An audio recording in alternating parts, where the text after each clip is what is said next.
নেই কাজ তো খইবাজ, গায়ে হাওয়া লাগিয়ে বেড়াচ্ছি, মানে বাপের বাড়ি থাকলে যেটা হয়, মানে ওই হাওয়া হাওয়াই লো লো লো লো লো লো লো এরকম একটা ব্যাপার আর কি। ফুল দেখে দেখে বেড়াচ্ছি, মনে হলো আমি একা একাও দেখবো, চলো সবাইকে দেখি দেখানো যাক, মানে আমি একটু বেশি ভালো হওয়ার চেষ্টা করছি আর কি। সো এতটা ভালো হওয়ার কোনো প্রয়োজন ছিল না।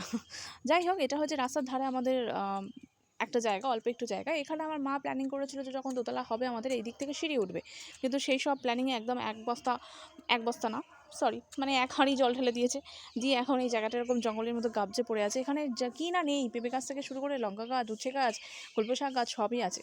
আর আমাদের পাড়ার ওই যে পিছন দিকটা না, ওই জায়গাটা বর্ষাকালে দেখার মতো মানে দৃশ্য হয়, মানে ওই দিকটা প্রচণ্ড ঢালু নিচু হয়ে গিয়েছে, আর বৃষ্টি হলে ওই দিকটা পুরোটাই ডুবে যায়। আমাদের বাড়িতে একটু একটু জল ওঠে, আর আমাদের এই পিছন দিকে আরেকটা যেটা দেখালাম যে বড় গেট করা আছে, ওদিকটা একটু উঁচু মতো, ওখানটা জল উঠবেই না। আমাদের পাড়া ভেসে যাবে, তবু ওই জায়গাটা জল উঠবে না, এরকম একটা ব্যাপার আছে।